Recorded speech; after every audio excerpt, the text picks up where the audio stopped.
Okay, so the readings this week are this concept called dual power, which is one of those, I think, very large concepts. It's about the same size as the concept of imperialism, and it's kind of the opposite.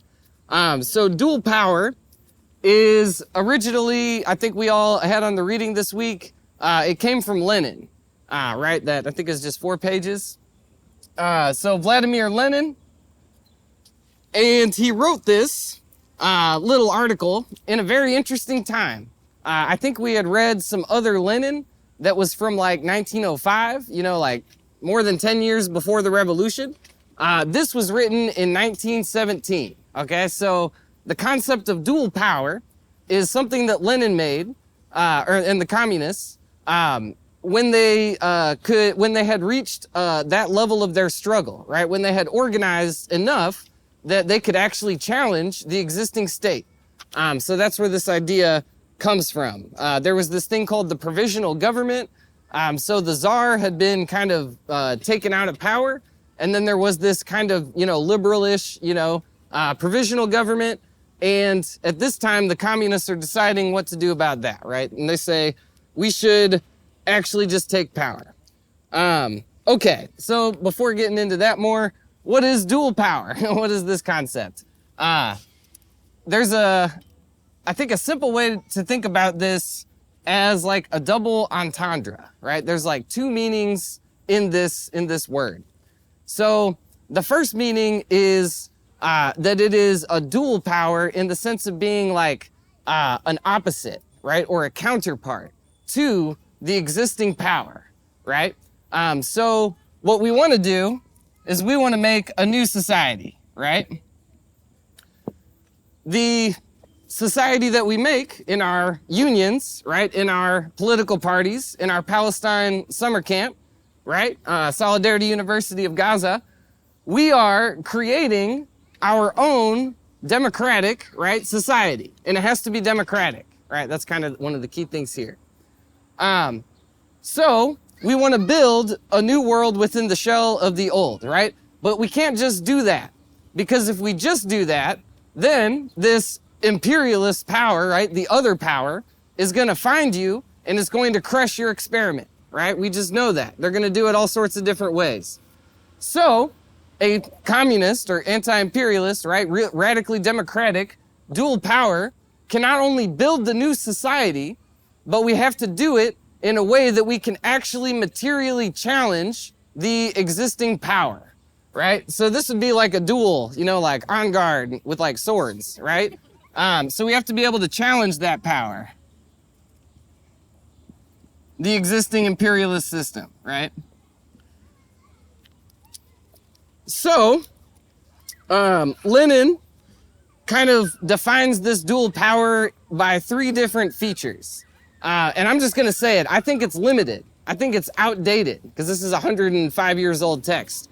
But we can start with Lenin's, you know, first 3 things.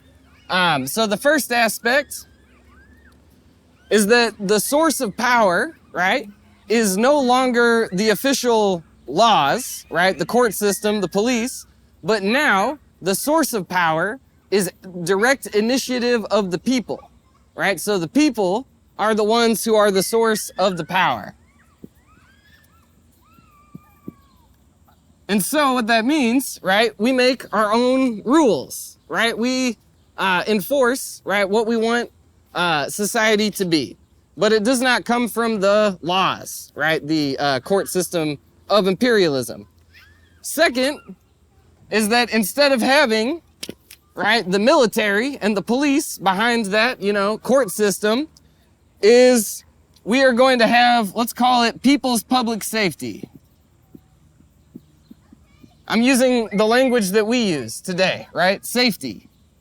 We have ways of doing safety.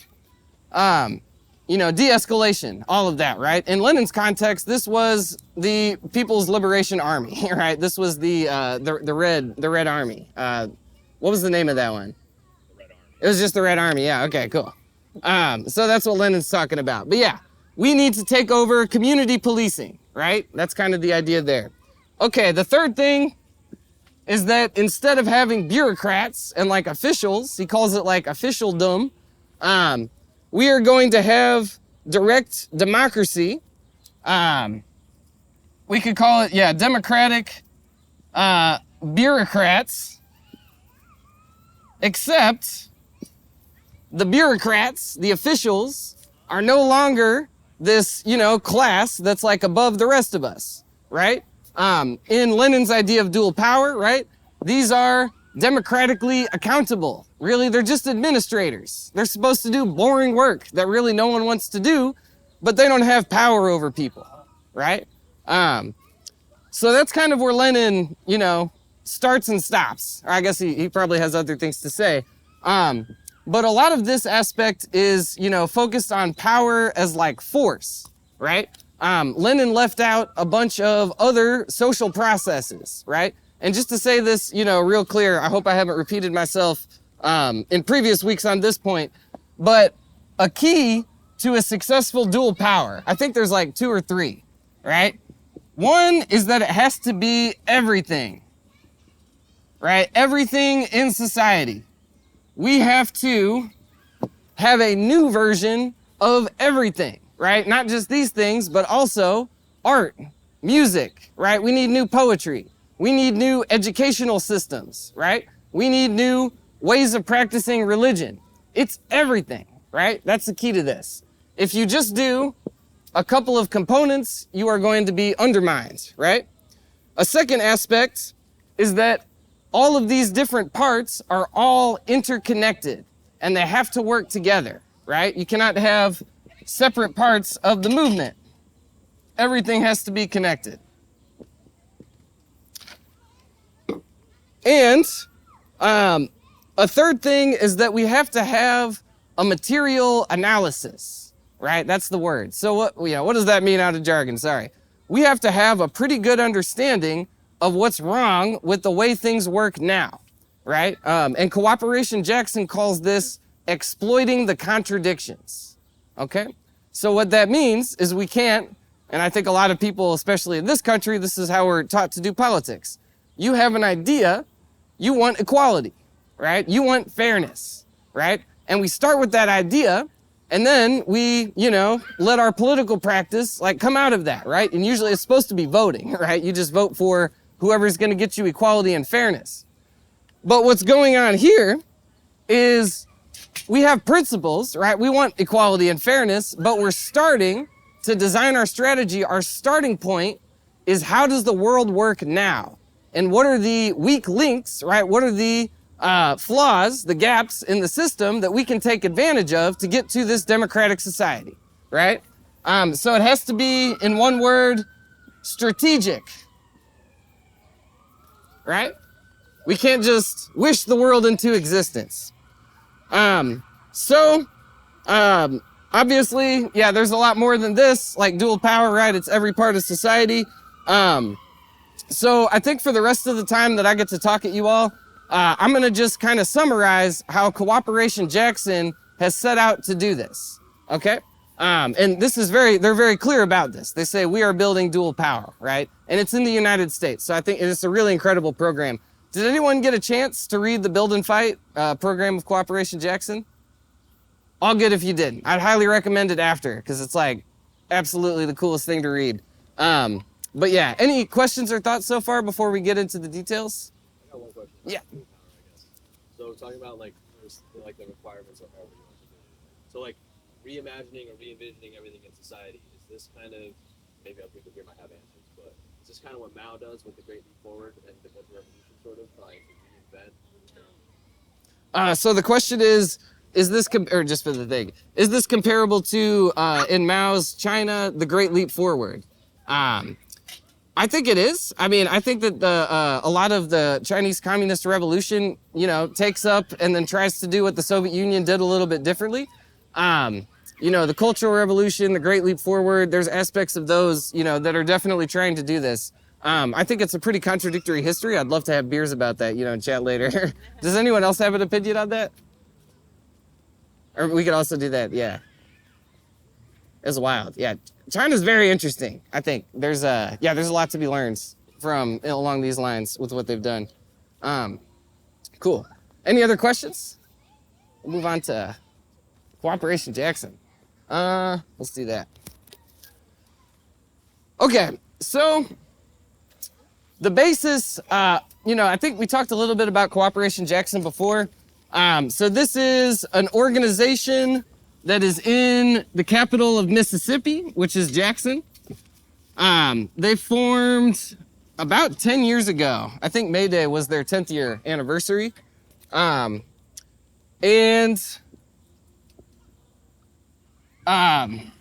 what is often emphasized, or I should just say this, Cooperation Jackson comes out of a very long radical tradition in the United States. I'd recommend looking, up to get some history, but, extending back even before the Black Panther Party, right? Like the Revolutionary Action Movement, then the Black Panther Party, and then the New African People's Socialist Party. No, that's a different one. Sorry. But there's a lot of history, right? Different, organizations that came before Cooperation Jackson was formed and launched in about, it was like 2014. Okay. So we want to build dual power, right? Says Cooperation Jackson and the organizations. The way that we're going to do that, and I'm going to draw like a picture, I guess. So at the top, we'll have the imperialist system. And this would be, all of we talked about repressive and ideological state apparatuses, right? So the military, obviously up at the top. We have like world governments, right? Capitalist governments, multinational corporations. We'll just call them large businesses. Maybe lower levels, we have like schools. We have like, state governments, local governments, right? We could think about all the different, aspects of the imperialist system. And in Jackson, there is, just like anywhere, there's particular features of their, part of imperialism, right? The part of the imperialist system that they live in. Jackson is a transportation hub, right? They don't do a lot of production, but they do move a lot of goods and services, right? So that's an important aspect. They also have a very solidified white power structure that basically dominates the state government, right? They have, there's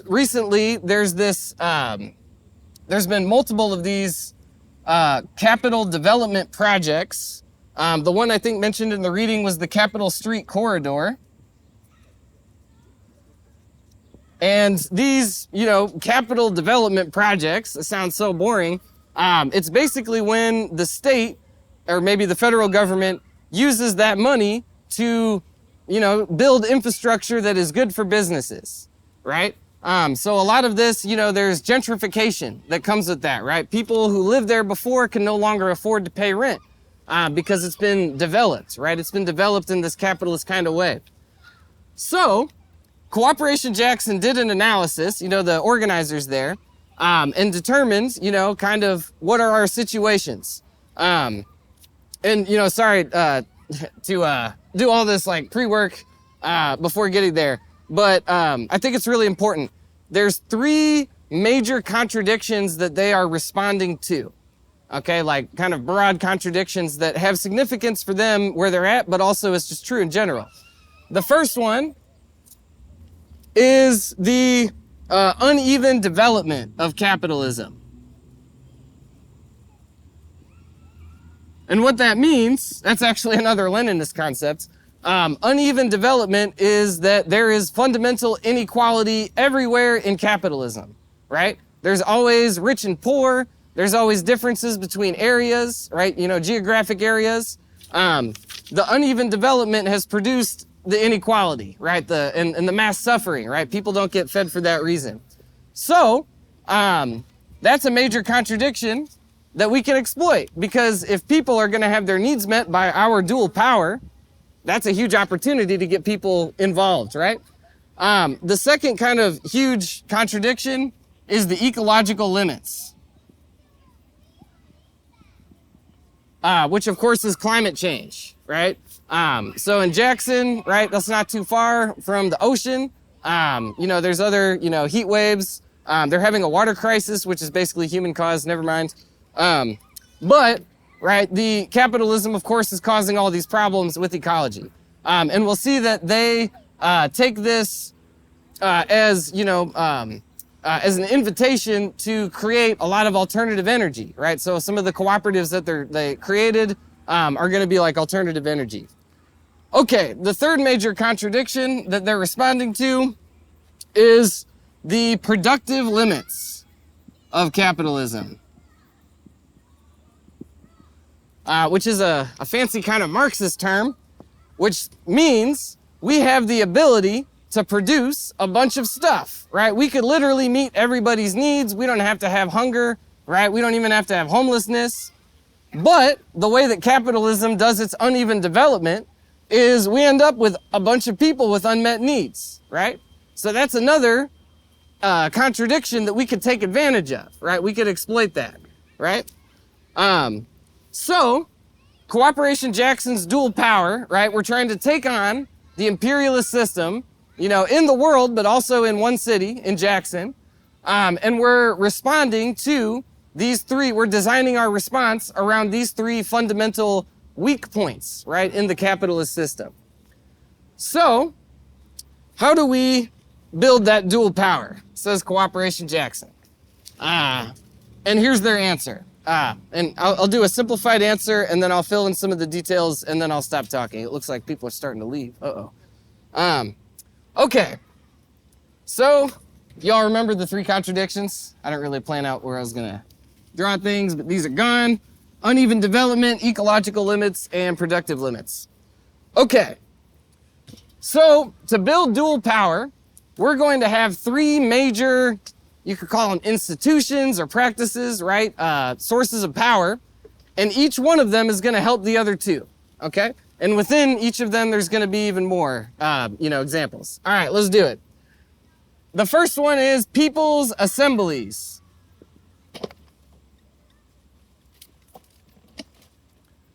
I'm just going to write them all out, and then we'll go through each one. The second one is a solidarity economy. And then the third one is independent political parties, meaning independent of the Republicans and Democrats.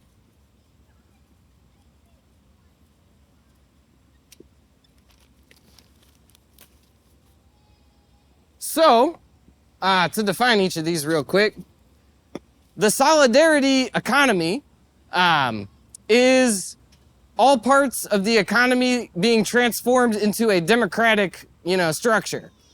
So worker cooperatives is a major example, right? Cooperation Jackson, that's part of where the name comes from. If you all don't know, worker cooperatives are businesses that are democratically run by the workers, right? So there's no CEO, no boss, right? Everybody decides together what to do. This also includes things like mutual aid, right? Or time banking, right? This is one of the things in there. So a time bank is you get everybody to, put all of their skills into a spreadsheet. And, I'm really good at fixing bicycles, right? And you're really good at cooking muffins, right? And so one day, I want muffins and you need your bicycle repaired. And so we go to the time bank and, I spend an hour fixing your bicycle and you spend an hour making muffins, right? And then we can exchange. That exchange, right, met all of our needs, but it did not interact really with the imperialist system, right? We didn't make profit for any capitalists, but we got our needs met, right? Yeah. Maybe this is not a necessary question, but can you define what the economy is? Oh, great question. The question is, can I define what the economy is? I'm supposed to be able to, because I'm supposed to be an economist. Maybe a definition is the way that we materially produce the goods and services that we need to live. So democracy in the economy, right? This would be the solidarity economy. Anybody else have a definition of the economy? It's a big monster. I was gonna say something along the lines of like the way we manage production and distribution, but that's what that means. The way we manage production and distribution, exactly. Yeah, some other things like, food cooperatives, that's kind of common here.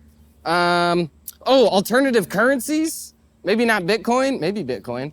That'd be another part of the solidarity economy. The time bank is also like an alternative currency. And another part of I should have hinted on this one.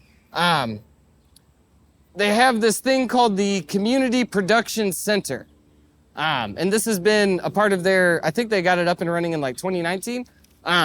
But they have a little shop which has a bunch of tools that you need to make stuff, right? So they have like bandsaws, but they also have 3D printers, right? And I believe they have the capabilities of producing houses, right? Like kind of small houses for people who are houseless. So that's in the Community Production Center. The idea with this is that anybody can come in, I need my bicycle fixed. I don't know, I need a new bicycle. And you can, as a citizen, right, as just a member of the community who is a part of the cooperative, you can just go to the Community Production Center and make whatever you need, right, using the tools there. And there's training that goes into that. Okay. Another one, tool libraries. I'm going to stop with this one. Just so you know, there's many different components to the solidarity economy, right? It's not just worker cooperatives. A tool library is where we have, bring all of our tools, our lawnmowers, our bandsaws, whatever, hammers, and we, have them in a shared location, and you can just borrow them, right? Like a library. Pretty cool. So no one has to go buy their own lawnmower, because that's a huge waste of money. Okay, we'll come back to the solidarity economy in a second, because this is I got a couple more things on that. The other two components are the people's assemblies and the independent political party. Let's start here. This would be the Green Party, right? Or the actual Socialist Party, right? Anything that's not, Democrats, Republicans. So the thinking here, and what they did in Jackson, was they ran a political candidate for the mayor, right? Or you can be whatever office. And the mayor won, Chokwe Lumumba, and very sadly and honestly, like mysteriously, not to be a conspiracy theorist, but mysteriously, he died, not that long after he was elected. So this aspect for Cooperation Jackson did have some contradictions, which there's a lot of lessons to be learned out of that. It's in Jackson Rising Redux. They reflect on this. But the idea is you get somebody elected, right? You get Northampton City Council full of communists, and then you can use some of the resources from the imperialist state that you just kind of took a partial control over, and you can use that to fund more solidarity economy businesses. And you could use that to give more legitimacy to your people's assemblies, right? And there's infinite connections, right? The interconnectedness is key here. If you don't have one of these components, it makes the others more difficult, right? And so thirdly, the People's Assembly, this is, I think, usually neighborhood-based. I think this is really key to the Venezuelan model we'll talk about in a second. But the People's Assemblies are, you bring all the people in a neighborhood together, once a month or whatever amount of time, and you make decisions about what you want to happen in your community, right?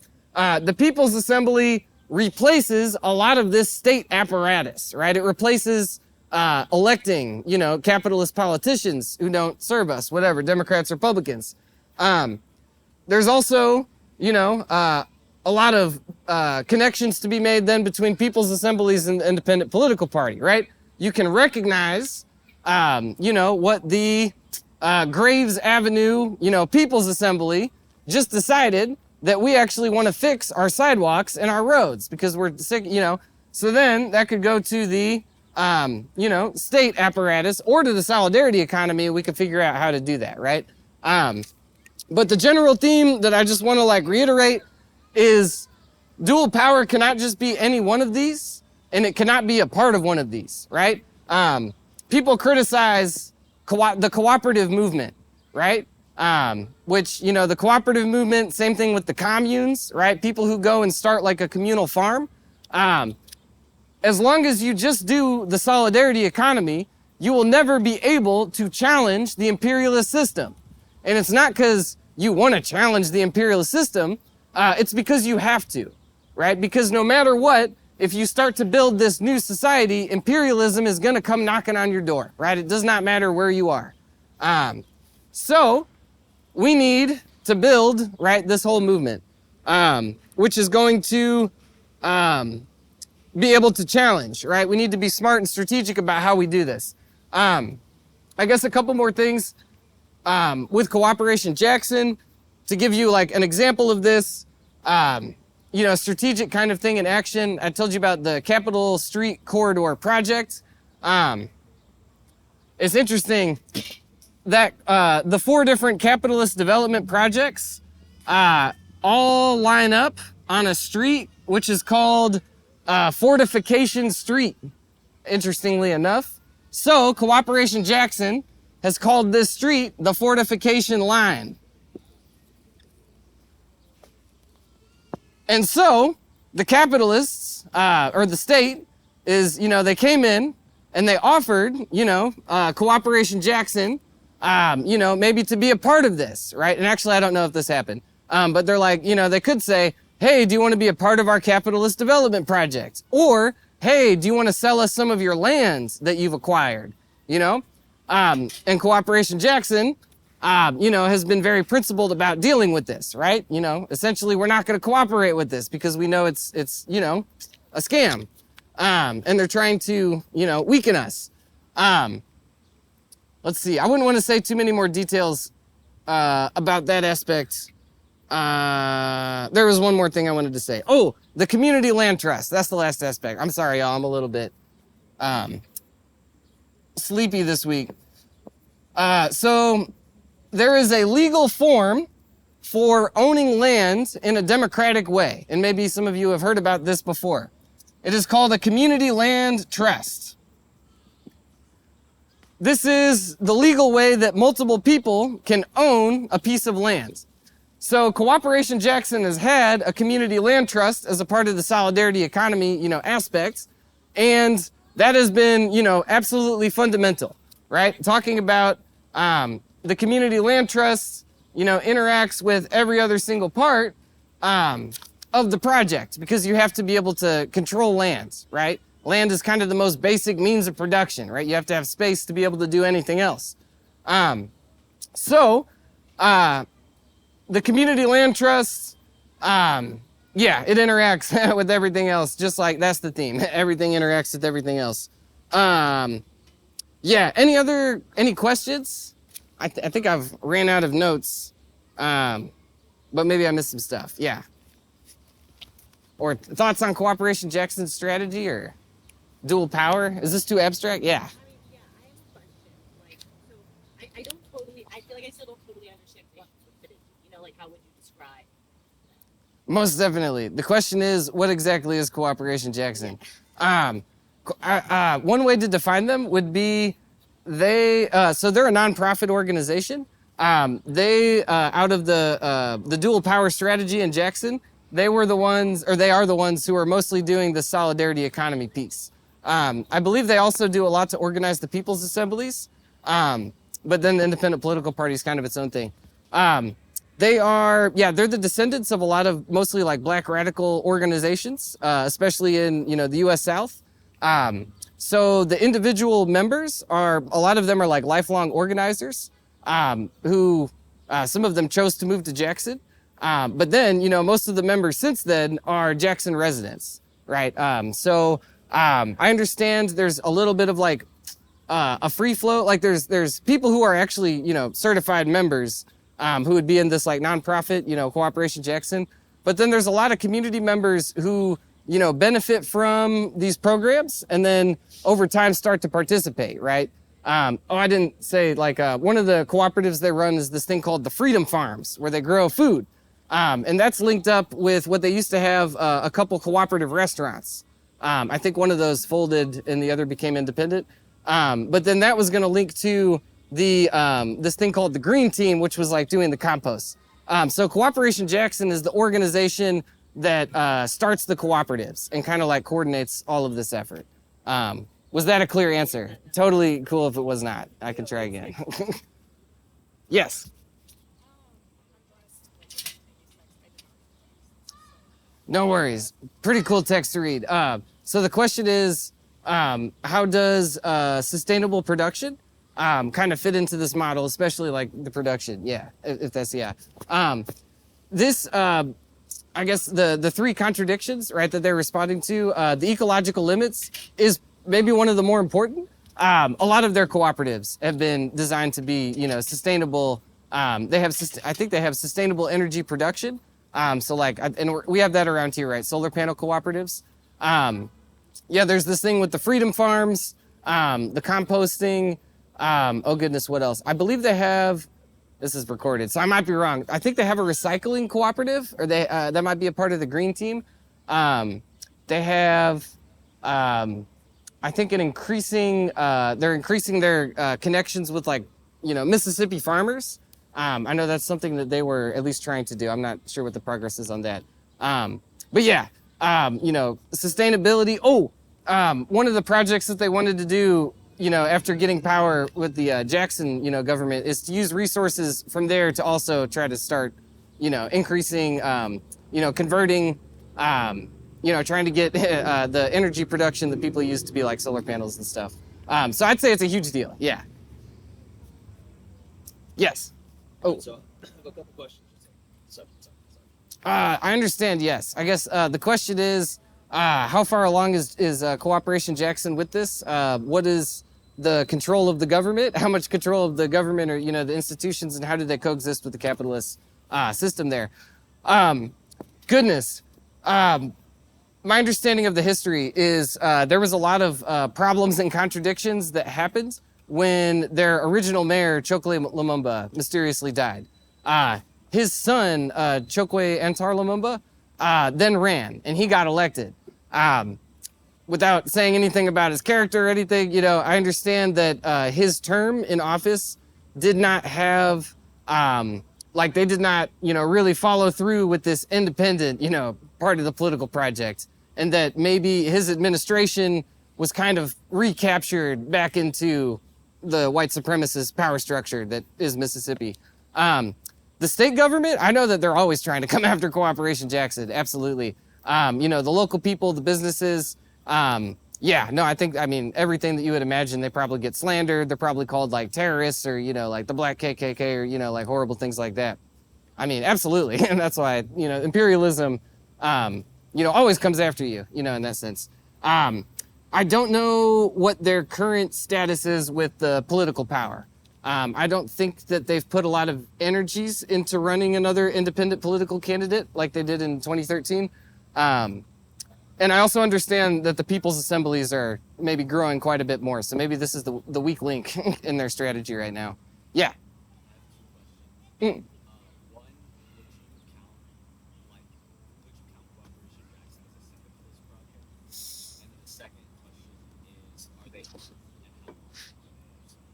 Oh, interesting questions. First question, is Cooperation Jackson like a syndicalist type organization? Second, are they armed? I'll start with the second one. I went there in 2019. I saw no guns. There was no mention of guns. I've never seen Cooperation Jackson mention that, unless it was a historical context. They took us on a tour where the police shootout in 1970, whatever happened. I think that this strategy is, and especially after 9/11, I know there was a lot of like realignment and discussion within, the Malcolm X grassroots movement. Is it really, should we be armed at this point? Should we try, or is that going to undermine? And I honestly don't know. These are also questions I struggle with. But I never heard of any, mention of that. I think they do self-defense, like maybe not weapons, but yeah, I think like, martial arts type stuff. I think they do some of that. The syndicalist question, or the syndicalist project, I think it partially is, but I don't know, what I find so maybe convincing with this model, and maybe where like other syndicalist projects like wouldn't go far enough, is that it's really like, it's about, getting the power. So it's, I guess the syndical the syndicates or, the cooperative networks that they would form are always there with the goal, and they say this, with the goal of self-determination, right? This is a means to self-determination. Cooperatives are a means to getting us to a democratic, it's never, so in that aspect, I would say it's not like syndicalists being the end goal, but maybe, how would you define syndicalism? I guess that'd be another question, but. Well, maybe like you could.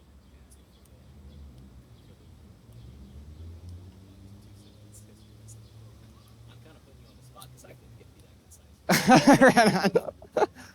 Oh goodness, yeah, syndicalists. It's kind of like just the cooperatives. People like we want to, have like a union co-op. We're just going to focus on democratizing the economy, and we're going to have networks that we. But usually this question of political power is kind of like forgotten about. That'd be my understanding of that. Yeah.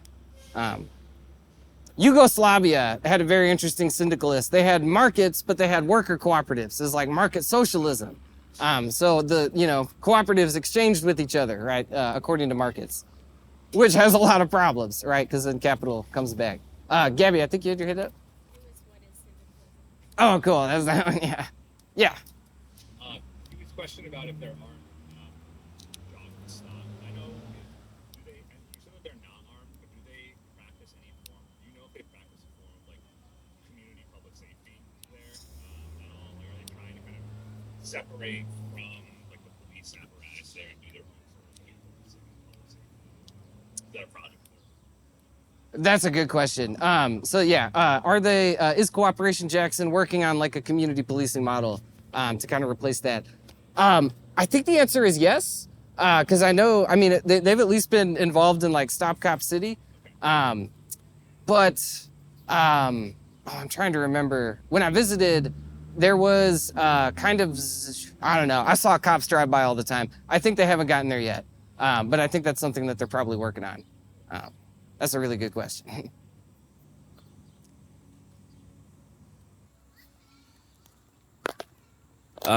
So somebody asked about production and like sustainable production and land and agriculture and like those questions of like resource use. And I think what's interesting in Venezuela's communes is that so for context, Adrian organized a trip to Venezuela's communes a year ago that I went on, and I got to visit a few of the communes. It was a fantastic experience, and I learned a lot.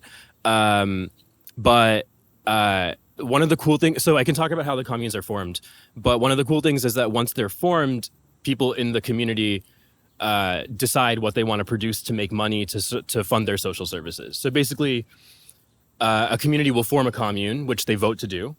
You define a geographic territory on a map, and then you organize those people to vote a majority, like a supermajority, in favor of forming a commune. And once you do that, you're responsible for collectively self-administering your resources. So that's healthcare, housing, food, education, things like that. You get funding from the state, but not like it's left to you how to manage things. And the way that you sustain those services is by having a community production center, where basically collectively you're managing and co-owners of this joint enterprise. And so different communes do different things. There's an example of a commune that was in a very rural part of Venezuela that they did sugar plantation. They had a sugar plantation that's been existent for hundreds of years. And this capitalist about 60 years ago maybe came into the community and bought up all the land. Like he established a sugar mill in the community to be able to process the sugar. And he had a monopoly over sugar production at that point. And so a bunch of people lost their homes to this guy and were now forced to work for him. And then their grandchildren, who are now like, I don't know, maybe 30, 40-ish years old, organized themselves to build their own sugar mill and to reclaim that production and do it more democratically. And they're driving this guy out of business, basically. I think they've already driven him out of business, right? I can modify that story a little bit. So what happened here was that he ended up centralizing the sugar mill, like the actual milling of the sugar, because he had the only mill, and so all of the producers locally had to send their sugar cane to him to turn it into the product that they could sell. And one year he merely just stole it all. He didn't give them the product back, and so they lost an entire year's worth of production. They brought it to the Maduro administration, to the central government, but it was really hard because bourgeois capitalism is still really strong in Venezuela, and the concentrated power of the oligarchy is still there. And so what this community, Cinco Fortalezas, decided to do, because they could not, they weren't able to effectively stand up to this local tyrant, basically, was to, in fact, create their own very small sugar mill so that they would not have to rely on outsiders who were exploiting them and taking a much bigger cut, in this case, all of their resources. And so they got a generous grant from the Venezuelan government, because there is Hugo Chavez said in his final speech called the Golpe de Timón, which is like taking the steering wheel or something. I don't know. Yeah. The main theme of that speech was commune or nothing, that the way that we are going to maintain the socialist revolution in Venezuela is not through top-down power, but through bottom-up power. And so that call, comuna o nada, has grown stronger and stronger, and it's really given tremendous legitimacy to the commune movement in Venezuela, which is, obviously Venezuela is not entirely made up of communes, right? And there were some factions of Chavismo that really liked holding on to concentrated state power. And so Chavez really gave them that moral boost that now you hear it in almost every rally. You hear comuna o nada. And what that has meant materially is that the Venezuelan state is supporting efforts like the Cinco Fortalezas effort to build its sugar mill. And so they had provided like the roof, they had provided some of the materials, but it's a pretty expensive process. But yeah, collectively they managed to do it. And then I think one of the things that we saw that was so exciting is that the efforts that communes are making to connect together so that they can cut out the middleman, again, the bourgeoisie, which is making the communal dream not as viable as it is. And so what they're doing is connecting with people who need different products or who can process different products at different communes around the country, to really ensure that they have all of the power they're producing and that they're not just sort of ferreting it away to capitalists so that they can maintain a little bit of that power. That's That's great.